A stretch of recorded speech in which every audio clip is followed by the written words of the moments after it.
Hi అండి. Welcome to my channel Randeep vlogs అండి. అందరికీ కార్తీక పౌర్ణమి శుభాకాంక్షలు. నేను మా విలేజ్ దగ్గర ఉన్న శివాలయంలో వెలిగించాను. 28వ తారీఖు రోజు మంగళవారం రోజున కూడా మీరు ఒత్తులు అనేది వెలిగించుకోవచ్చు హ్యాపీగా. ఎలాంటి సందేహం పడాల్సిన అవసరం లేదు. నేను మొదటగా అయితే శివ ప్రదక్షిణ చేసిన తర్వాత అక్కడే ఉన్న అమ్మ దగ్గరికి అంటే నాగప్రతిష్ఠ చేసిన దగ్గర నేను దీపాలు అనేది వెలిగించాను. ఎందుకు అని అంటే అక్కడ చాలామంది ఉన్నారు. సో వీడియో తీయడానికి కంఫర్ట్గా లేదు అనేసి ఇక్కడ అమ్మ దగ్గర అనేది నేను పెట్టాను. మొదటగా అయితే మీరు చేయాల్సింది ఏంటి అంటే మీరు దీపం వెలిగించే ప్లేస్లో కొన్ని నీళ్ళు చల్లి తుడుచుకోండి.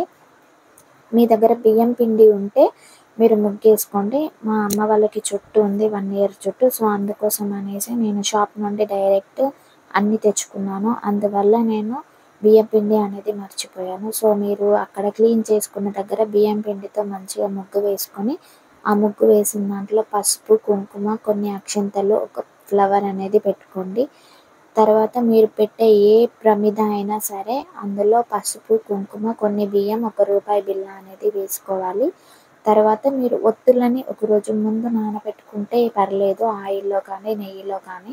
నేను డైరెక్ట్ తీసుకున్నాను కాబట్టి నేను అలాగే పెట్టేస్తున్నాను. 365 ఒత్తులు వెలిగించేవాళ్ళు 365 వెలిగించుకోవచ్చు. నేను స్టార్టింగ్ నుండి 1016 వెలిగించాను కాబట్టి నేను ఇప్పటికీ 1016 మాత్రమే వెలిగిస్తాను. సో 365 ఒత్తులు ఎందుకు వెలిగించాలి అన్నదానికి చిన్న కారణం అనేది ఉంటుంది. ఎందుకు అని అంటే మనం 365 రోజులు కాబట్టి ఒక్కొక్క రోజుకు ఒక్కొక్క దీపం చొప్పున ఒక్కొక్క వత్తి మనం కాల్చాలి కాబట్టి సో అన్ని రోజులు మనం వెలిగించలేము కాబట్టి అందువలన మనం ఒకేసారి 365 ఒత్తులు వెలిగించడానికి కారణం ఇది.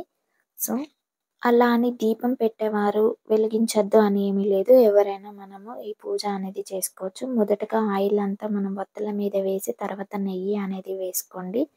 మనం ఎప్పుడు దీపం పెట్టినా సరే ఆ దీపానికి పసుపైన, కుంకుమ అయినా మనం ఖచ్చితంగా పెట్టాలి. శుభకార్యానికి ప్రతిరూపకంగా కుంకుమ అనేది పెట్టి మనము ఒత్తి అనేది వెలిగించాలి.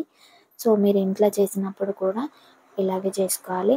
మీరు ఇంట్లో దీపాలు పెట్టేటప్పుడు ఒకే వత్తి మాత్రం పెట్టకూడదు. ఒక వత్తిని జంటగా పేని అలాగా 3 వత్తులు వేయాలి. అంటే ఒక వత్తి పేనిన తర్వాత అలాగే సేమ్ ఇంకో వత్తి అలాగా 3 వత్తులు మనం పేల్చుకోవాలి. అంటే పేనుకొని 3 రూపాలుగా వెలిగించుకోవాలి.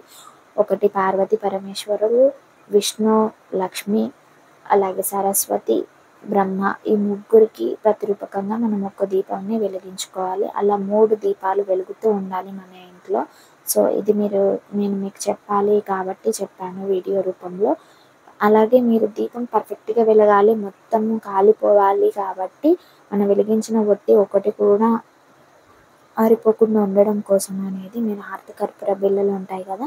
సో వాటన్నింటిని మీరు ఇట్లా పైన చల్లండి. ఒక 2, 3 ఇట్లా స్మాష్ చేసి మొత్తం చల్లండి. ఒక హారతి కర్పూర బిళ్ళని ఆ పైన పెట్టండి. ఎంత గాలి వచ్చినా సరే దీపం పర్ఫెక్ట్‌గా వెలగాలి అని అంటే దీపం ఒత్తి ఉంటుంది కదా! దాని దగ్గర ఒక హారతి కర్పూర బిళ్ళ పెట్టి మీరు దీపం వెలిగించండి. అప్పుడు ఎంత గాలి వచ్చినా కానీ దీపం అనేది మంచిగా వెలుగుతుంది. సో ఇదొక మీరు టిప్ లాగా యూజ్ చేసుకోవచ్చు.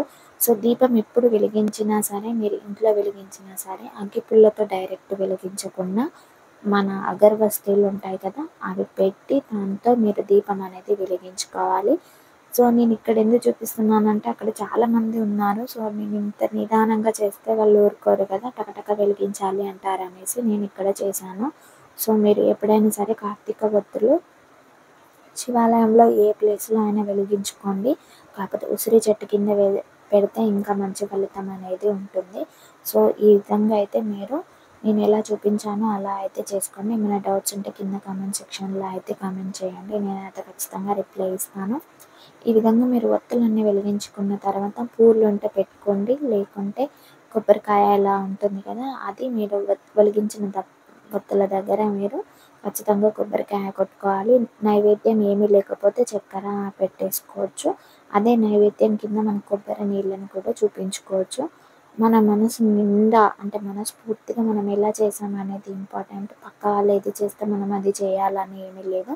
సో ఈ విధంగా అయితే నాకు తెలిసిన విధంగా మీకైతే చెప్పాను. నీకెలా తెలుసు అని మీకు ఏమన్నా డౌట్ ఉంటే అలాంటి డౌట్స్ ఏం పెట్టుకోవద్దు. మా ఇంట్లో మా అంకుల్ వాళ్ళు వాళ్ళు కృష్ణుని పూజలు ఎక్కువ చేస్తారు. సో, వాళ్ళ దగ్గర నుండి నేర్చుకున్న ఇన్ఫర్మేషన్ ఇదంతా. సో, అది మీకు కూడా షేర్ చేయాలనేసి నేను చెప్పాను. మీకు నచ్చితే ఫాలో అవ్వచ్చు. నచ్చకపోతే అది మీ ఇష్టానికి నేను ఫెస్టివల్‌ని ఇలా హ్యాపీగా అయితే సెలబ్రేట్ చేసుకున్నానని మీరు కూడా సెలబ్రేట్ చేసుకోవాలని మనస్ఫూర్తిగా కోరుకుంటున్నాను. నన్ను సపోర్ట్ చేస్తున్న వాళ్ళందరికీ థ్యాంక్ యూ సో మచ్.